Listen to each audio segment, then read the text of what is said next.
Assalamualaikum warahmatullahi wabarakatuh. Bismillahirrahmanirrahim. Alhamdulillahi wa qad kafa. Wassalatu wassalamu ala sayyidil Mustafa wa ala alihi wa ashabihi wa man kanu bi atharihi muqtafa. Qala al-muallif rahimahullah. Al-Imam rahimahullah berkata, bab yang ke-75, 75. Wal imanu bi annal mayyita yuq'adu fi qabrih. Dan juga mengimani bahwasanya mayit kelak akan didudukkan di dalam kuburannya. Wa tursalu fihi ruh, dan diutus kepada mayit tersebut ruh, yakni malaikat. Hatta yas'ala, sehingga menginterogasinya, menanyanya, munkar wa nakir, ya. Ini munkar wa nakir tersebut ruh, itu yang diutus. Anil imani wa syara'i'ih, menanyakan mayit tersebut tentang keimanan dan syariat-syariatnya. Thumma tusallu ruhuhu bila alam, ya. Dan kemudian ditarik ruhnya bila alam, tanpa rasa sakit. Wa ya'riful mayyitu za'ira idza zara. Dan kemudian mengimani juga bahwasanya mayit mengetahui apabila ada yang menziarahinya, yakni al-madfun, yang di kuburan, okay? Itu mengetahui apabila ada yang mengunjungi, menziarahinya, ya. Wa yatana'amul mu'min fil qabr, dan orang-orang yang beriman kelak akan mendapatkan nikmat di dalam kuburannya. Wa yu'adzabul fajiru kaifa sya'allah. Adapun orang yang fajir maka akan terazab, ya, diazab di dalam kuburnya dengan cara yang Allah kehendaki, ya. Nah, ini bab yang ke-75. Setelah bab sebelumnya kita membahas tentang ruh para syuhada, ya. Syekh Shalih Al-Fauzan hafizahullah berkata, yajibul iman bi annal mayyita yuq'adu jalisan fi qabri. Ya, wajib mengimani bahwasanya kelak mayit akan didudukkan di dalam kuburannya, wa tu'adu ruhuhu ila jasadi, dan dikembalikan ruhnya ke dalam jasadnya di kuburannya tersebut. Wa ya'tihi malakan, ya, yakni dihidupkan kembali mayit di dalam kuburannya, dikembalikan ruhnya, ya. Kemudian dikembalikan kepada jasadnya, ruhnya, untuk dipertanyakan di dalam kuburannya, untuk menghadapi fitnatul qabr, fitnah kubur, ujian kubur, ya. Datanglah kepadanya dua malaikat, yaitu Munkar dan Nakir, ya. Hadhihi hiya al-fitnah fil qabr. Inilah yang dimaksud dengan fitnah kubur, yakni ujian di dalam kubur. Wa hiya ashaddu ma 'alal mayyit, dan itu adalah yang paling berat atas seorang mayyit.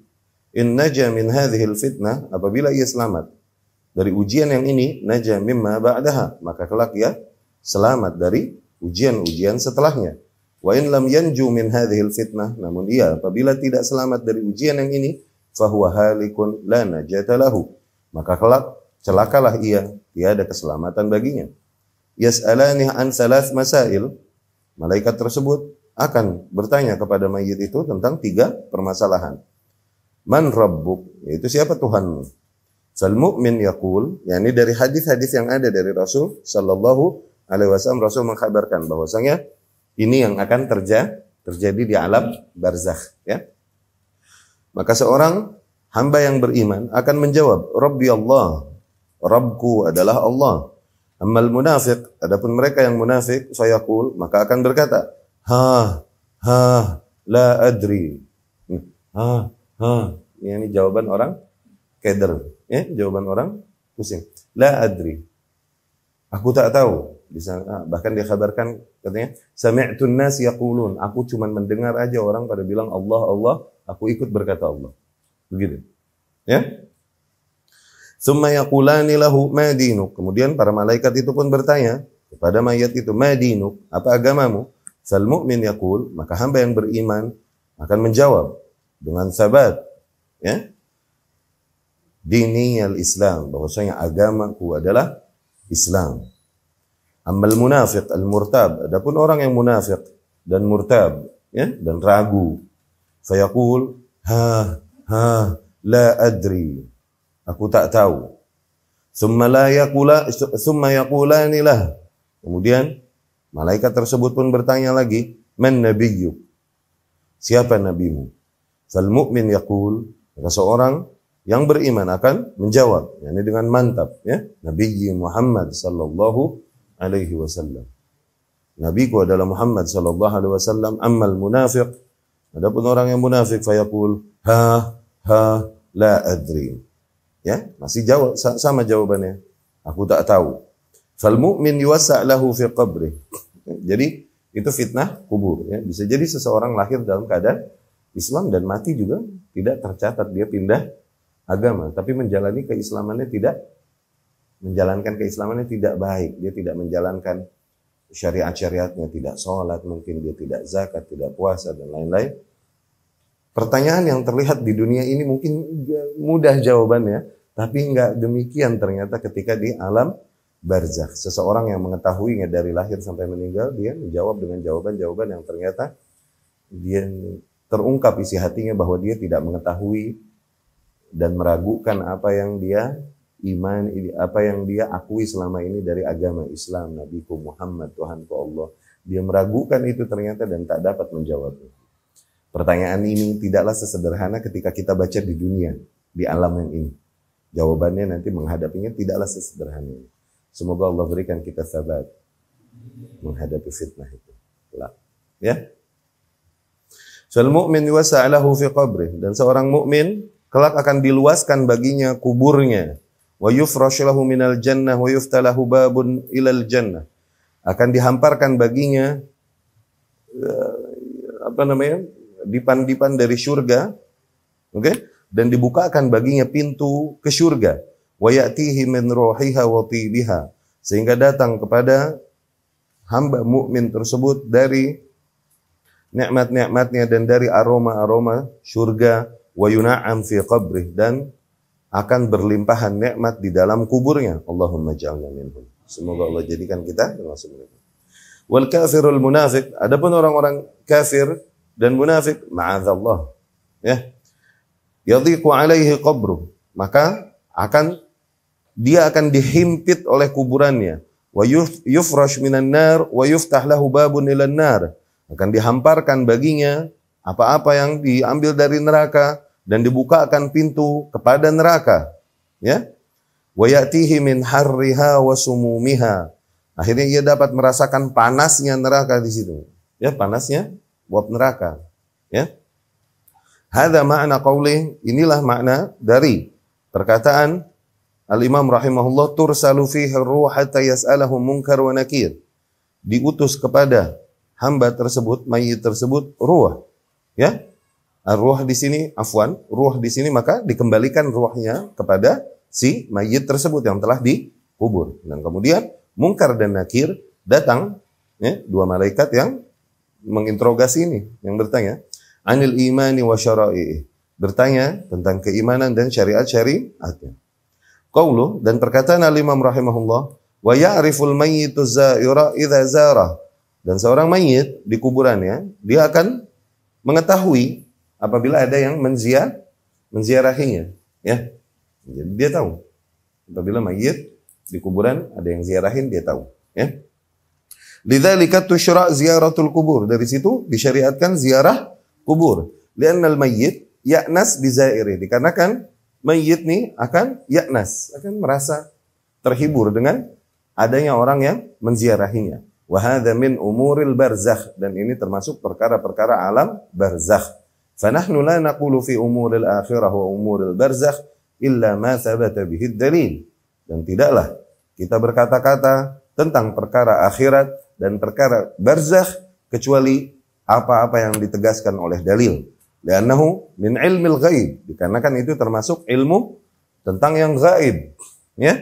Alladzi la ya'lamuhu illallah, yang tidaklah diketahui kecuali hanya oleh Allah Subhanahu wa taala. Wala yu'khadz min hadza anna al-mayyit yutlab minhu syai', dan tidak juga disimpulkan bahwasanya dari situ bolehlah mayit dimintai sesuatu, yakni minta di kuburan, kan dia tahu bahwasanya ada yang rahinya, maka dari situ disyariatkan minta kepada orang yang dikubur. Lah, enggak demikian maknanya, ya.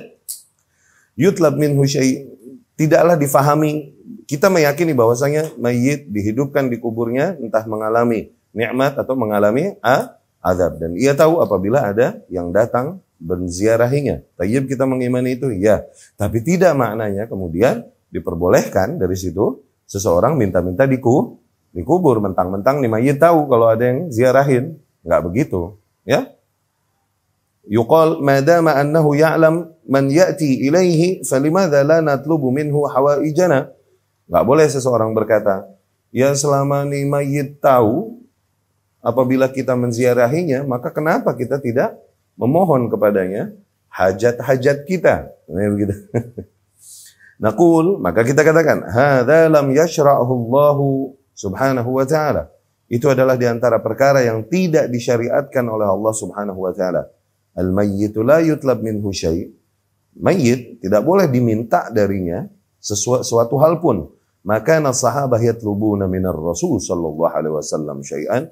Demikian para sahabat radhiyallahu anhu terdahulu, tidaklah mereka meminta-minta kepada Rasul sallallahu alaihi wasallam satu hal pun, ya, di kuburannya ketika menziarahi Rasul sallallahu alaihi wasallam. Ma'annahu hayyun fi qabrih. Padahal Rasul sallallahu alaihi wasallam kita yakini ia hidup di dalam kuburnya, hayatan barzakhiyah, dengan kehidupan barzakhiyah, laisat hiya hayatan dunyawiyah, bukan seperti kehidupan dunyawiyah, ya. Dimensinya beda. Jangan disamakan standarnya dengan alam dunia. Di alam dunia kita akan berkata mayit didudukkan kembali, kemudian kita ingat size bagaimana dia dikubur dulu, kemudian kita himpit dengan tanah, mau duduk di mana, muat nggak? Nah, itu dimensi kita, akal kita mentok. Udah, sebelah sini udah beda dimensi, dan kemudian standar akalnya udah beda lagi. Maka yang dikedepankan adalah iman kepada wahyu. Ya. Qauluhu, perkataan Al-Imam rahimahullah, wa yatana'am al-mu'min fil qabr. Dan seorang mukmin akan mendapatkan limpahan nikmat di dalam kuburnya. Wa yu'adzabul fajiru kaifa sya'allah. Adapun seorang fajir, maka akan diazab, ya, sesuai dengan kehendak Allah subhanahu wa ta'ala. Min usulil iman, maka di antara usul keimanan, al-iman bi'adzabil qabr wa na'imih, yaitu mengimani azab kubur dan nikmat-nikmat yang ada di dalam kubur. Khilafan lil mu'tazilah alladzin yunkirun hadza.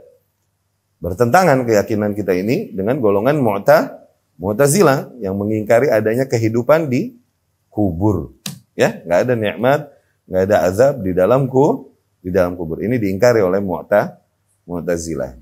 Nah, jadi bab ini sama bab sebelumnya dimasukkan oleh Al-Imam rahimahullah di dalam usul akidah. Bab ini dan bab yang sebelumnya itu. Karena apa? Karena memang ada kaum yang mengingkari adanya kehidupan setelah dunia ini di kehidupan kubur. Mereka mengingkari, mereka meyakini nanti kebangkitan, hari kebangkitan mereka mengimani, tapi sebelum kebangkitan ada kehidupan di kubur ini, mereka, dan ada nikmat, ada azab, mereka mengingkari hal tersebut. Ya, akhirnya dibawakanlah oleh Al-Imam rahimahullah hadis-hadis yang berkaitan tentang adanya nikmat setelah kubur. Di antaranya adalah bagaimana kondisi syuhada, sebagaimana dikhabarkan di dalam hadis-hadis sahih setelah mereka mati syahid. Ya, dan kemudian bagaimana hadis-hadis yang sahih yang membicarakan kabar wahyu bahwasanya tentang azab dan nikmat kubur, ya kan, bagi orang-orang yang telah dikubur. Nah, ini kita isbat di buku Ahlus Sunnah ini, di buku Akidah Ahlus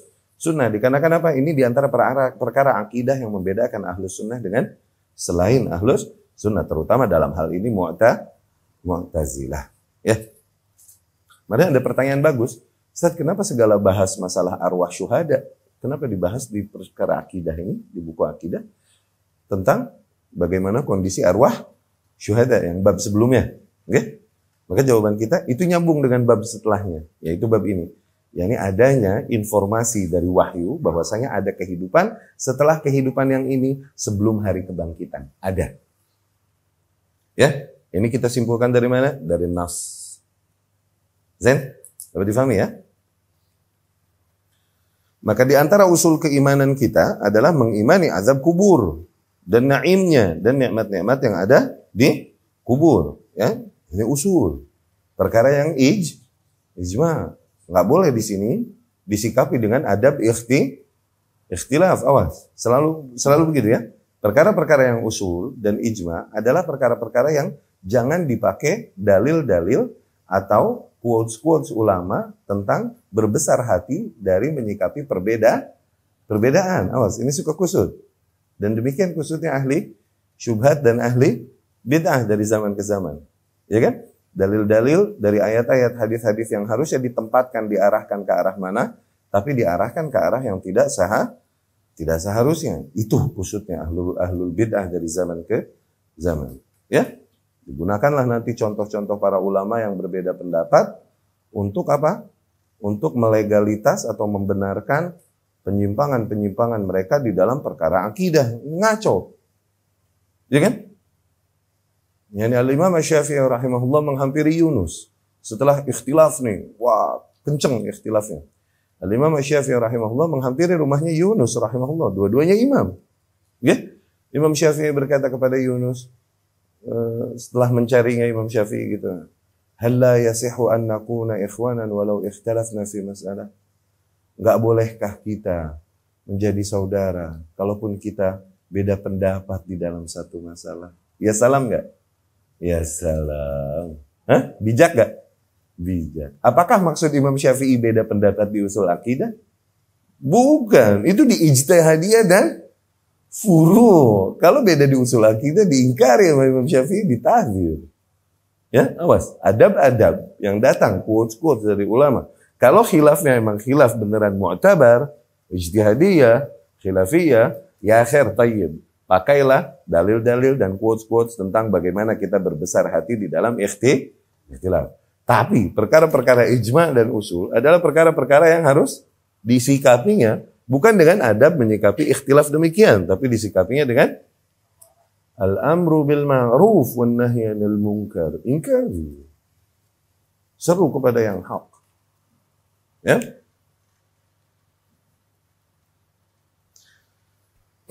Yaqulun, kaum Mu'tazilah tersebut berkata, al-mayyit fi qabrih mithlu ma wada'nah laisa 'indahu 'azab wala na'im. Sesungguhnya mayit di dalam kuburannya itu sama seperti kita menaruhnya saja sudah. Tidak ada azab, tidak ada nikmat yang ia rasakan. Ya'tamidun 'ala uqulihim. Mereka berkesimpulan demikian, bersandar pada akal mereka, wa absarihim wa tafkirihim. Hanya bersandar pada akal mereka dan pada penglihatan mereka dan pemikiran mereka saja. La yu'minuna bil ghaib. Pada dasarnya memang mereka tidak beriman kepada perkara-perkara ghaib. Wala tuqasud dunya bil akhirah.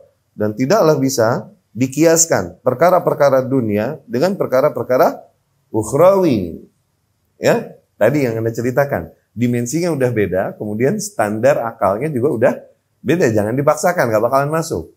Cuman diuji keimanan kita di situ. Mana yang lebih kita imani? Wahyu yang datang atau hanya standar akal yang ada pada kita dengan mindset akal duniawi yang ada kita sekarang gitu. Tentang space, ya kan? Cuma mayit dikuburkan sempit, ditutupkan. Gimana dia bisa duduk? Space-nya muat gak? Nanti, karena standar kita di dunia gitu, yang namanya bergerak perlu ruang dan waktu. Jangan diterapkan ruang dan waktu ini nih, kaidah-kaidah rumus ruang dan waktu ini kepada perkara-perkara yang gaib dan ukhrawi. Dan barzakh ini langkah awal ukhrawi. Ya, langkah awal ukhrawi, barzakh, kubur, ya.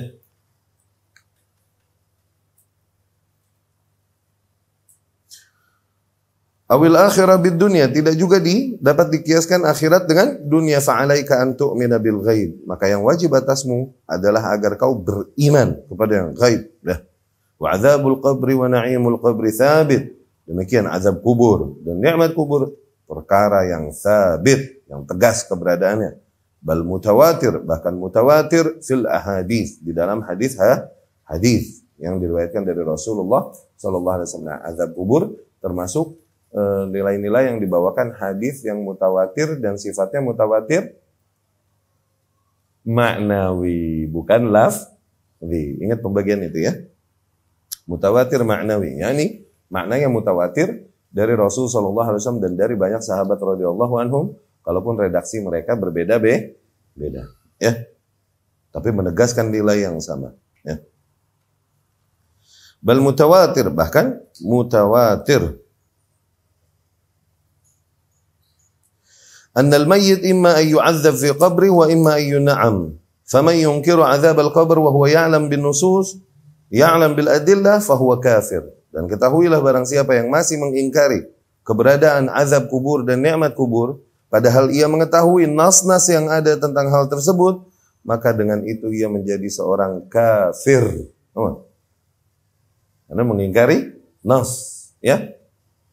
Amma idza ankarahu min babit ta'wil, adapun apabila ia mengingkarinya karena berangkat emang dari salah faham takwil, atau berangkat dari taklid, awil jahal, atau berangkat dari ketidaktahuan atau taklid kepada umumnya tokoh-tokoh yang ada di masanya yang dia temui memang demikian, maka ini kita beri uzur. Oke? Yubayyanlah, dijelaskan baginya dulu hukum yang seharusnya.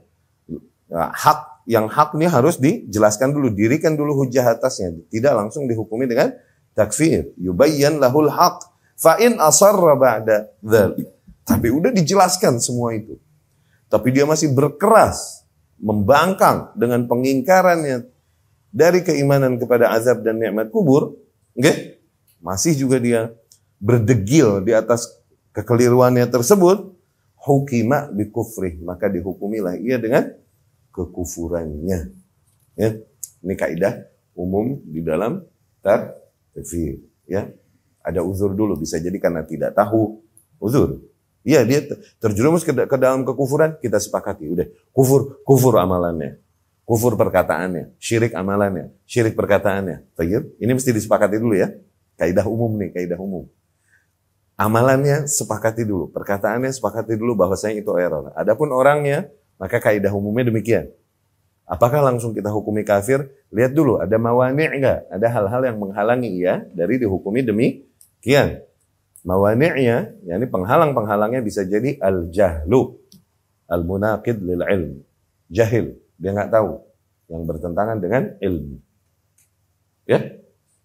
Udah gitu bisa jadi dia selain jahil, dia juga bisa jadi dipaksa. Al-kurah. Ya? Karaha. Ini al-munaqid lil ikhtiyar, bertentangan dengan ikhtiar dia. Sebagaimana para kaum muslimin yang pada masa itu mau nggak mau mengatakan Al-Quran makhluk. Karena apa? Karena mu'adzab, diazab beneran, fix. Ya? Kemudian apa? Al-qasd atau az-zillah, enggak sengaja. Lawan dari kata sengaja. Ya, ini dia mengucapkan kata-kata kufur tapi enggak sengaja, maka enggak dihukum. Enggak sengaja, dia nyebutnya enggak sengaja. Ya kan? Sebagaimana yang hadis yang pernah kita ceritakan, gambaran betapa Allah Subhanahu wa taala bahagia ketika seorang hamba datang padanya bertaubat, tuh berarti Allah punya sifat bahagia. Innallaha yafrah. Sesungguhnya Allah ada farah, bahagia juga, happy. Ketika seorang hamba datang kembali padanya, yakni taubat. Okay? Rasulullah SAW memberikan analogi betapa bahagianya Allah Subhanahu wa Ta'ala. Itu sebagaimana kalian yang sedang melakukan perjalanan dengan kendaraannya, dengan untanya, di antah berantah tengah padang pasir. Kemudian tsumman falat, entah dia turun dulu untuk qada hajah atau dia istirahat, okay? Namun ketika kembali ternyata hewan yang tersebut telah tiada, dia cari sana sini enggak ada hewan. Sementara makanannya, minumannya semua di situ, hidupnya tergantung di situ. Tapi setelah putus asa dia mencari sana sini, akhirnya enggak dapat juga, siaplah dia menerima kematian. Kembali dia cari tempat adem, duduk situ, siap menunggu kematian. Baik. Ketika demikian, tiba-tiba ada di hadapannya nih, ontanya ada lagi di hadapannya. Lengkap dengan semua perbekalannya masih ada di situ. Kebayang betapa bahagianya hamba tersebut yang udah putus asa dan siap menerima kematian. Bahagia luar biasa gak? Akhirnya dia berkata, mengungkapkan rasa bahagia dan bersyukurnya kepada Allah. Dia berkata, Allahumma anta abdi wa ana rabbuk. Ya Allah, sungguh betapa engkau memang hambaku dan aku adalah Tuhanmu. Kebalik. Akhta min syiddatil farah. Dia keliru, kepleset karena syiddatul farah, karena bahagia yang luar biasa. Perkataan itu kalau disebutkan seseorang dalam keadaan sengaja, ya Allah betapa engkau hambaku adalah Tuhan, kufur gak? Tapi nggak sengaja. Jadi uzur. Itu diantara mawani', ya kan? Al-hukum, diantara hal-hal yang menghalangi seseorang dari divonis hukum kufur atau syirik. Amalannya fix sudah, amalannya nggak boleh kita kasih tolerir, salah. Ya, ingkari. Tapi ini orangnya gimana? Gitu. Ya, dan Syekh Utsaimin rahimahullah dan para ulama memberikan satu mani' lagi, satu kondisi lagi yang bisa menghalanginya dari dihukumi demikian, yaitu apa? At-ta'wil as-sa'igh. Takwil yang memang beredar pada masa itu demikian. Yani ayat itu atau kasus bab itu difahaminya dan ditekankan oleh para ulama yang ada pada zaman itu di daerah itu, emang demikian memahami dan mengimaninya. Akhirnya dia lahir besar di lingkungan itu, ikutlah pemahaman itu tanpa disadari itu keliru. Ya, inilah ketika tersebarnya ide takwil asma wa sifat dan tergelincirlah beberapa ahli ilmu di situ tuh karena itu. Karena takwil yang umum berjalan pada saat itu demikian. Maka kita uzur. Tidak menghukuminya dengan apa yang harus dihukumi. Kenapa? Takwil yang beredar dan merata pada saat itu, di masa itu emang demikian. Ya, takwil as-sa'igh. Maka ini tadi dibilang sama Syekh Saleh Al-Fauzan hafizahullah. Kalau dia mengingkarinya berangkat dari takwil atau taklid. Berangkat dari takwil, yakni emang dia menghadapi kaum dan masa yang dimana orang-orang yang pada zaman itu tidak mengimani azab kubur. Dan dia taklid mengikuti ahli ilmu yang ada pada saat itu yang menekankan padanya bahwasanya azab kubur tidak ada. Pada saat itu tidak kita hukumi dengan kekufuran. Yang ada yang kayak gini harus apa? Didirikan atasnya hujah, diingkari bahwa yang kau yakin ini salah, kufur. Diingkari, diperingatkan. Dan yang harusnya gimana? Nih dalil.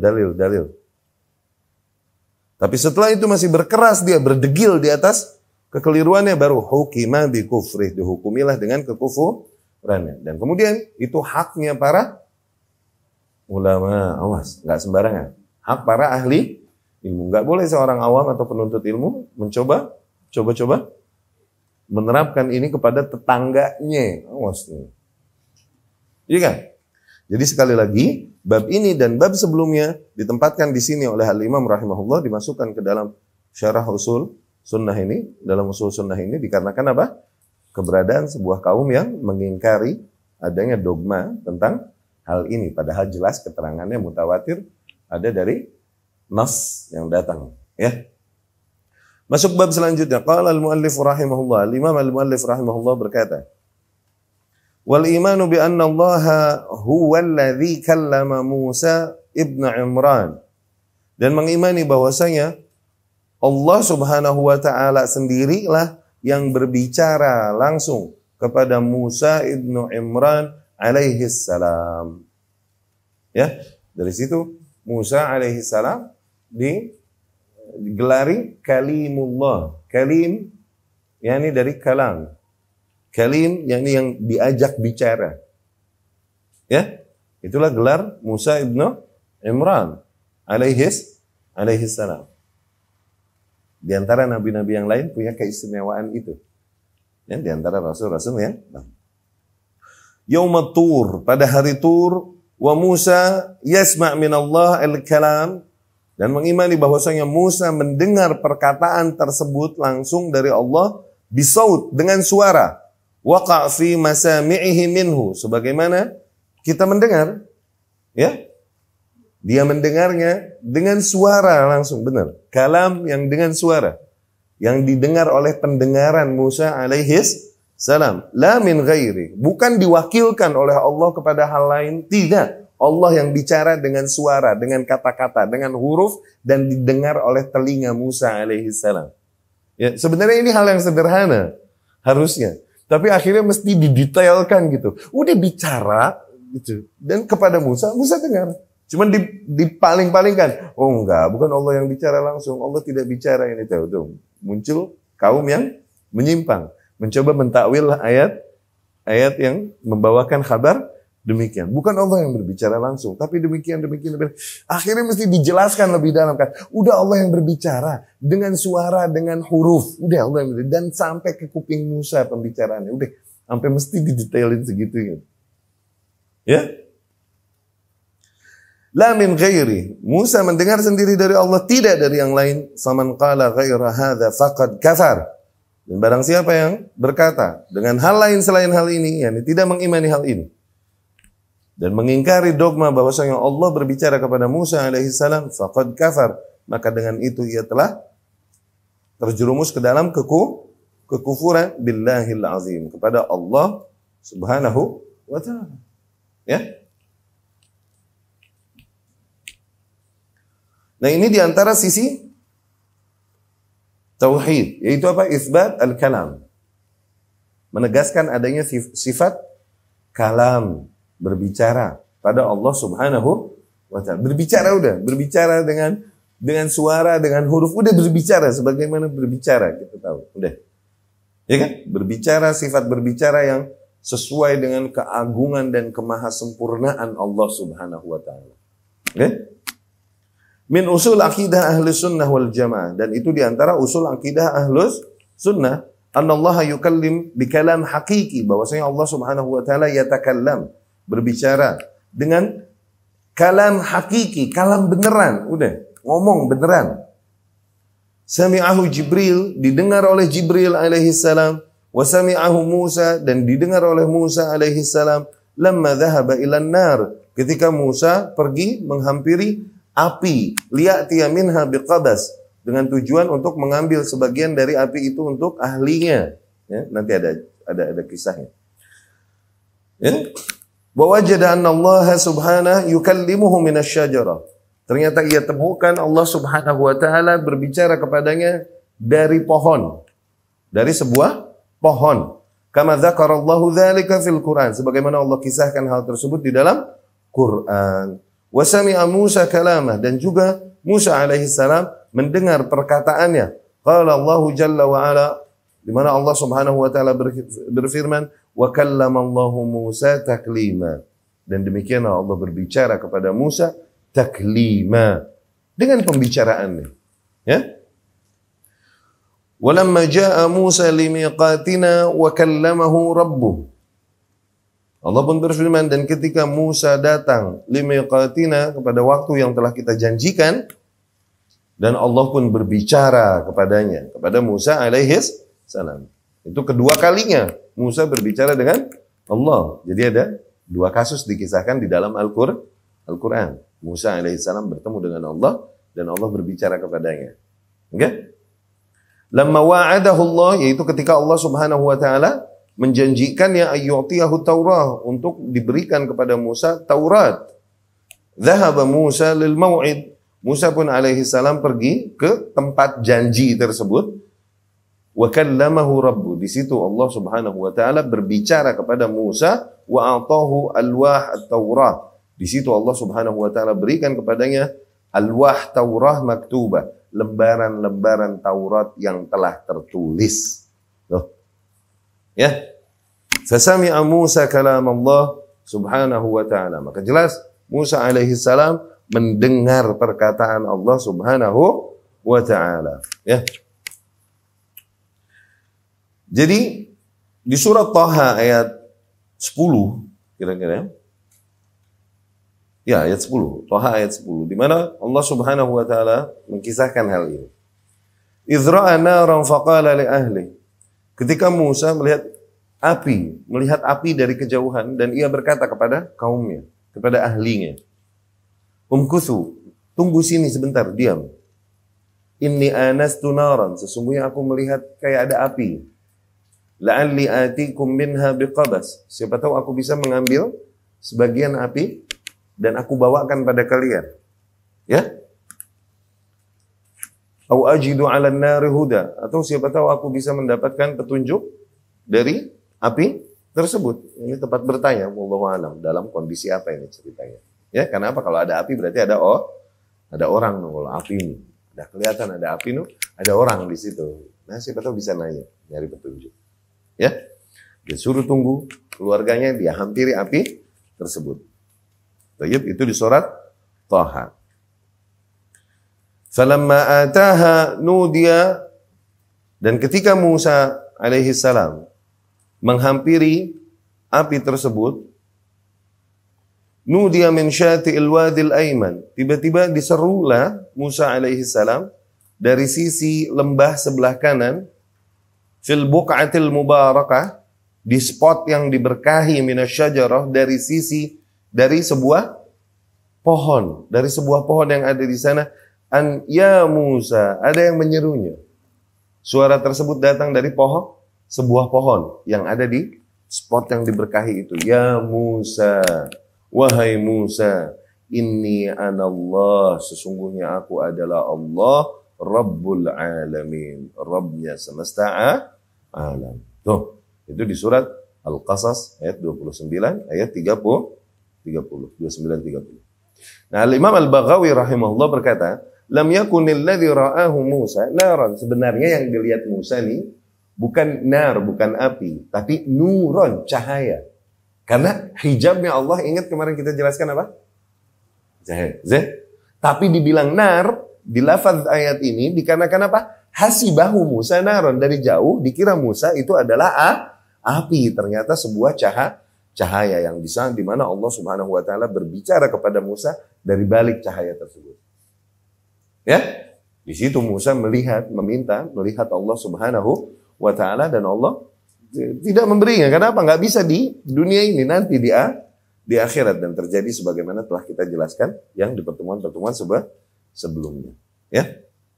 Jadi pertemuan pertama dengan Allah demikian, kemudian Allah pun berbicara kepada Musa, kemudian janjian. Nggih? Nanti di Tur, di Bukit Tur, Sinai. Mesir. Nggih? Antara Mesir sana Israel. Nah, nanti ketemu di situ, Allah janjikan akan berikan pada Musa kitab, yaitu Taurat.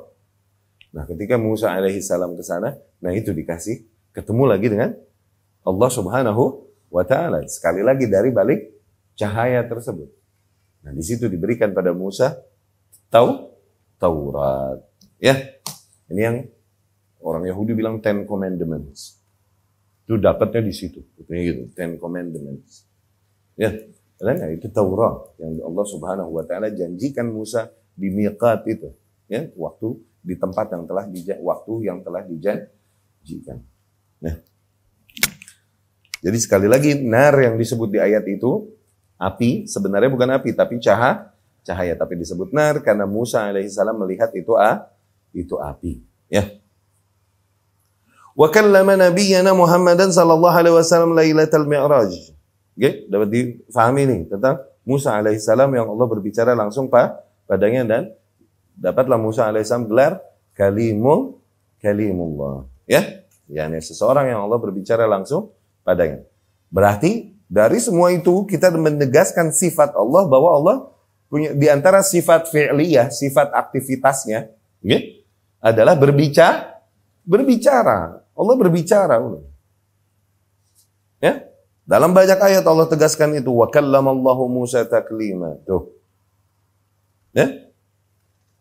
Demikian juga kallama nabiyyana Muhammad sallallahu alaihi wasallam lailatal mi'raj. Allah berbicara kepada Nabi kita Muhammad sallallahu alaihi wasallam di malam Mi'raj. Wa farada alaihi as-salawatil khams, dan mewajibkan kepada Rasul sallallahu alaihi wasallam salat 5 waktu. Fallahu yatakallam jalla wa ala bi kalamin yusma. Maka jelas Allah Subhanahu wa taala berbicara dengan perkataan yang dapat didengar biharfin wa sautin, dengan huruf-huruf dan suara. Amal Jahmiyah, adapun kelompok Jahmiyah dan Mu'tazilah, maka mereka berkata, Allah la yatakallam, Allah tidak berbicara lah. Kalau kita bilang Allah berbicara, kita menyerupakan Allah dengan makhluk. Tuh, hujahnya mau mensucikan Allah dari diserupakan kepada makhluk. Tapi yang ada jadi ngerusak sifat-sifat Allah. Ya. Lianna law asbatna lahul kalam, dikarenakan kalau kita menegaskan adanya sifat kalam pada Allah, syabbahnahu bil makhlukin, maka kita telah menserupakan Allah dengan para makhluk. Lianna al makhluk yatakallam, dikarenakan demikian para makhluk berbicara. Wa hal yuqasu kalamullah bi kalamil makhluk, maka apakah mau disamakan kalamnya Allah dengan kalamnya makhluk? Kita isbat sifat Allah berbicara, tapi apakah berbicaranya sebagaimana berbicara makhluk? Tidak. Berbicara dengan sifat yang layak untuk seluruh sifat keagungan dan kemuliaan Allah Subhanahu wa ta'ala. Ya? Hunaka farqun baina kalamillah wa kalamil makhluk. Sesungguhnya berbeda antara perkataan Allah Subhanahu wa ta'ala dan perkataan para makhluk. Fahum la yufarriquna baina Allahi wa bainal makhluk wal iyadzu billah. Hakikatnya mereka nih, yakni kaum Jahmiyah, Mu'tazilah, mereka tidak membedakan antara Allah Subhanahu wa ta'ala dengan makhluk, waliyadzubillah. Natijah litaballud afhamihim wa uqulihim. Ini berangkat dari kedegilan pemahaman mereka dan akal mereka. Ketika kita mengisbat adanya tangan untuk Allah, mereka bilang, nanti menyerupakan Allah dengan makhluk. Kalau kita bilang Allah punya tangan. Loh, kita bilang Allah punya tangan. Tangan yang gak sama dengan tangan makhluk. Tangan yang sesuai dengan seluruh sifat kemahasempurnaan dan kemahamuliaan Allah Subhanahu wa ta'ala. Iya kan? Dia ini emang berangkat mau menyerupakan standar antara Allah dengan makhluk. Akhirnya bablas di dalam kekeliruan. Hujahnya mau mensucikan Allah dari diserupai kepada makhluk, yang ada bablas malah merusak sifat-sifat Allah. Ayat-ayat yang jelas menegaskan dan hadis-hadis di mana sifat-sifat Allah ada demikian, mereka ingkari dan mereka palingkan semua maknanya. Ya.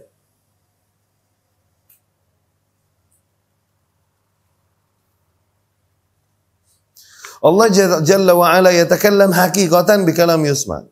Yang jelas Allah Subhanahu wa ta'ala beneran berbicara dengan perkataan yang dapat didengar. Wal Qur'anu min kalamillah, dan demikian Al-Quran dari kalamullah.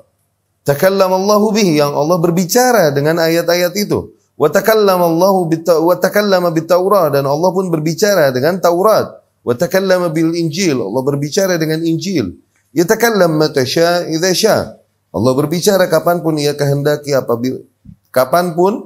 apabila ia menghendakinya. Ketika ia menghendakinya, fakalamuhu min fi'lih, maka perkataan Allah adalah termasuk bentuk aktivitas Allah Subhanahu wa ta'ala. Ini tauhid asma was sifat. Di antara sifat ada sifat zatiyah, ada sifat fi'liyah. Ada sifat yang berkaitan dengan zat Allah. Allah punya tangan, Allah punya kaki, Allah punya wajah. Nah, itu zatnya Allah. Ya, ada sifat fi'liyah, aktivitas-aktivitas yang Allah lakukan sebagaimana dikhabarkan di wahyu. Allah turun, Allah naik, Allah berbicara. Ya. Wa fi'luhu la nihayata lahu wa la bidayata lahu, dan demikian aktivitas Allah. Tidak ada permulaan dan tidak ada akhir bagi aktivitas Allah Subhanahu wa ta'ala. Yatakallam mata syaa idza syaa bima syaa jalla wa ala. Maka Allah masih senantiasa berbicara kapanpun ia kehendaki. Ketika ia kehendaki membicarakan apapun yang dikehendakinya jalla wa ala, fal kalamu sifatun min sifatihil fi'liyah. Maka jelas kalam adalah sifat di antara sifat-sifat aktivitas Allah Subhanahu wa ta'ala. Baik, kita dengarkan dulu azan, kemudian kita lanjutkan. Perkataan al-Imam rahimahullah, minhu subhanah la min ghairi. Perkataan tersebut jelas dari Allah Subhanahu wa ta'ala, bukan dari yang lain. La minasyajarah, bukan dari pohon, sehingga pohon tersebut yang berbicara, bukan. Wala minal lauhil mahfuz, bukan juga perkataan tersebut lauhul mahfuz, tidak. La min Jibril, bukan juga perkataan yang dimaksud di ayat-ayat dan hadis itu bahwasanya Jibril yang berkata demikian, tidak. Wala min Muhammad, tidak juga Muhammad sallallahu alaihi wasallam yang mengucapkan perkataan-perkataan Allah perkataan-perkataan Allah Subhanahu wa taala tersebut, tidak. Ya. Huwa kalamun bada minallahi haqiqatan. Itu adalah perkataan yang jelas muncul dari Allah sendiri. Innama Jibril Muhammad, adapun Jibril alaihi salam, Muhammad sallallahu alaihi wasallam naqilan, hanya yang menyampaikan perkataan Allah, memindahkan, yakni menyampaikan muballighan, yang menyampaikan apa yang Allah Subhanahu wa taala katakan.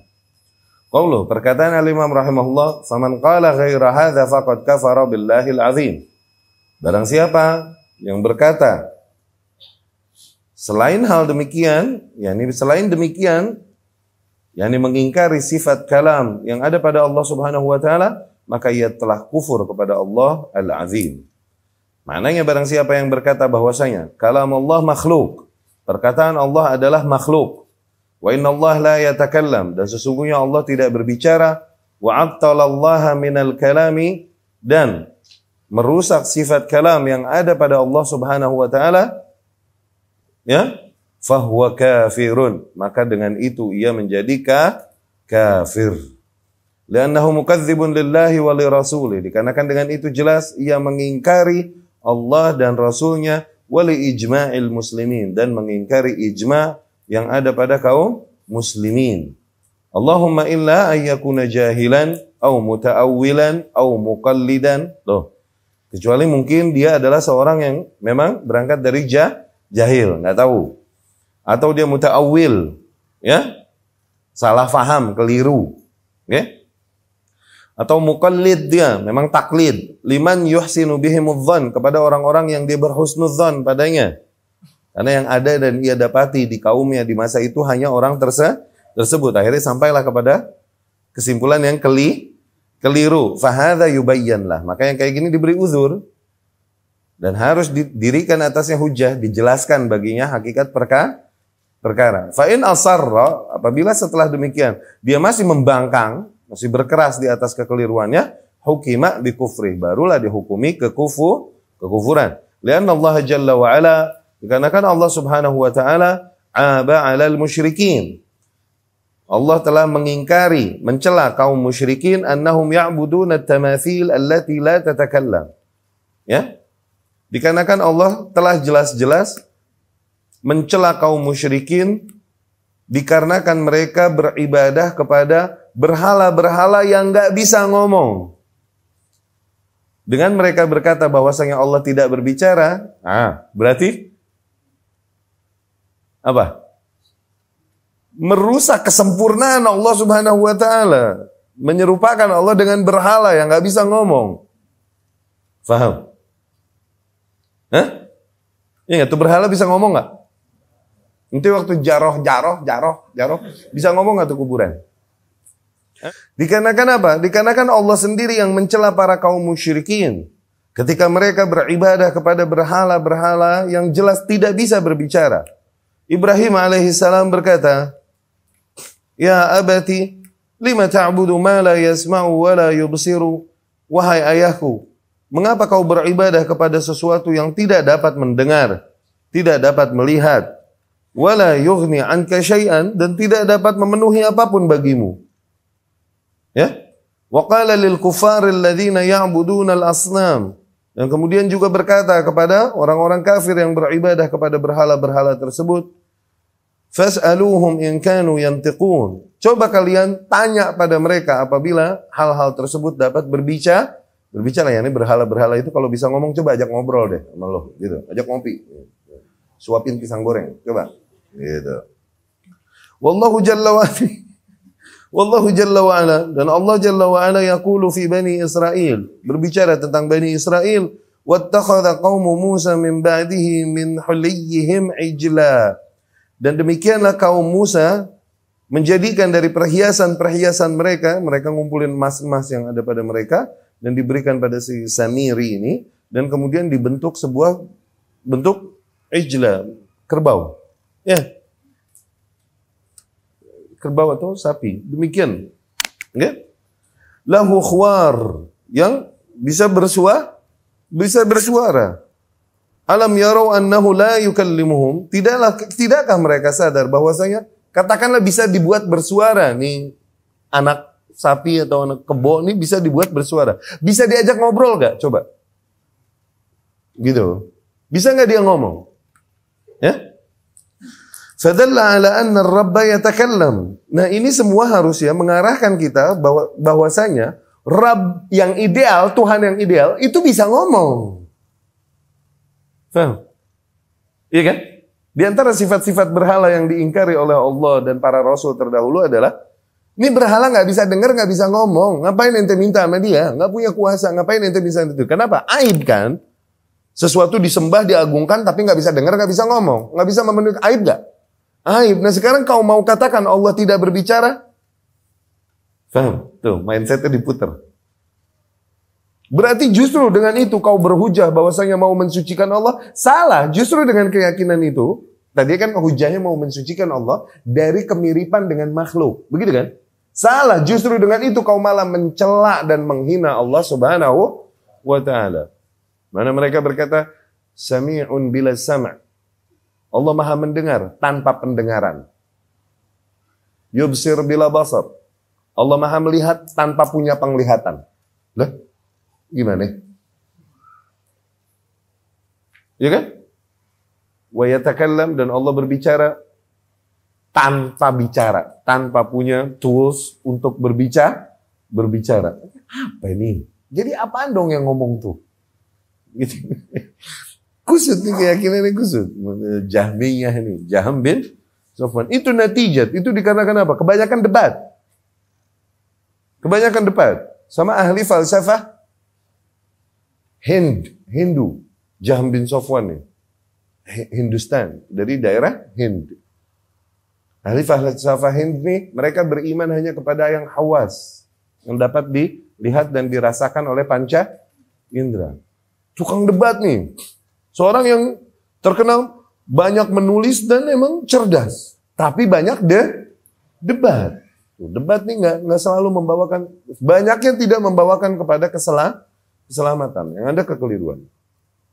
Dia kepukul oleh sebuah pembicaraannya dengan para orang-orang filsafat Hind ini. Ya Jahm. Rabbmu nih, bisa dilihat? Tidak. Bisa didengar? Tidak. Bisa disentuh? Tidak. Bisa dirasakan? Tidak juga. Idzan huwa ma'dum, hakikatnya Rabbmu ini tiada.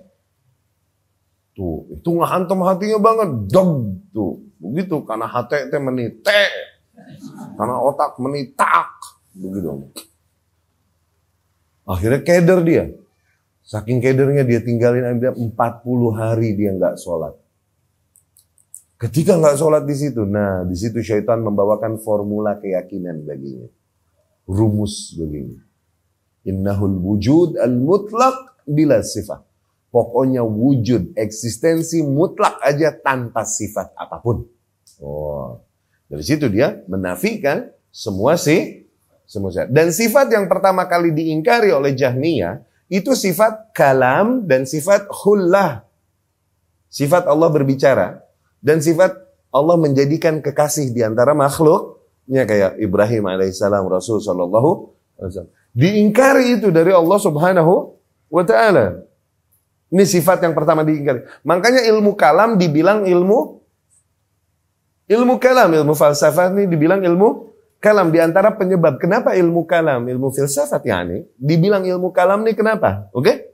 Ada yang dibilang ilmu kalam karena apa? Kebanyakan kalam manusia, kata si fulan. Begitu. Kebanyakan kalam manusia, bukan qala Allah qala Rasul.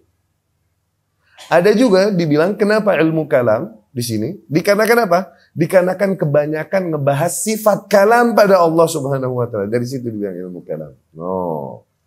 Katanya begitu. Ya? Akhirnya dia datang membawa konsep itu, menafikan sifat-sifat yang ada pada Allah Subhanahu wa ta'ala. Syuf, Abdullah ibn Mubarak, Sufyan ats-Tsauri dan para a'imah rahimahullah, di antara mereka ketika menyampaikan, ada yang ketika menyampaikan usulul bid'ah arba'ah. Usul bid'ah ini 4. Tasya'abat ila 72. Bercabang menjadi 72. Ingat ya. Kenapa 72? Karena satunya adalah ahlus. Yang 72 ini sumbernya dari 4. Bercabang jadi 72. Itu apa? Khawarij, Rafidhah, Qadariyah, Murji'ah. Seseorang bertanya kepada ini imam rahimahullah. Dah Jahmiyah di mana ya? Ya Syekh. Jahmiyah di mana? Jawaban Imam Jahmiyah laisu bil muslim. Ini di luar, udah bukan Islam. Separah itu. Laisu bil muslimin. Mereka bukan Islam. Ya? Sampai sejauh itu hukuman para ulama kepada Jahm dan para pengikutnya. Ya. Fadalla ala anna ar-rabb yatakallam. Maka ini semua menunjukkan bahwasanya Rabb memiliki sifat berbicara. Wa anna alladzi la yatakallam laisa rabban, dan bahwasanya sesuatu yang emang tidak berbicara tidak layak menjadi Rabb. Kaifa ya'mur? Maka bagaimana ia memerintah nanti? Bagaimana memberikan perintah? Kaifa yanha? Bagaimana ia memberikan larangan? Kaifa yudabbir? Bagaimana ia mengatur perkara? Wa huwa la yatakallam, sementara ia tak dapat berbicara. Ta'ala Allahu an dzalik. Sungguh maha suci Allah dari hal tersebut. Wa fi surat Taha, dan sebagaimana Allah sebutkan di dalam surat Taha, alla yarji'u ilaihim qawlan wa la yamliku lahum darra wa la naf'a. Ya, alla yarji' ilaihim qawlan ay la yujibuhum idza khatabuh. Yani ketika Allah mengingkari berhala-berhala yang disembah oleh kaum musyrikin. Coba kenapa nih Rabb yang kalian sembah nih, berhala yang kalian sembah, tidak menjawab kalian ketika kalian berbicara kepadanya. Tidak menjawab kalian ketika kalian berbicara kepadanya. Dan toh juga tidak memiliki kuasa madarat ataupun manfaat apapun pada kalian. Ya. Itu akhir dari bab ini. Alhamdulillah telah kita selesaikan. Dapat difahami itu ya? Insyaallah pertemuan yang akan datang masuk bab selanjutnya tentang asyarra wal khaira bi qada'illah wa qadarih. Alhamdulillah, aku qawli hadza wa astaghfirullah li wa lakum.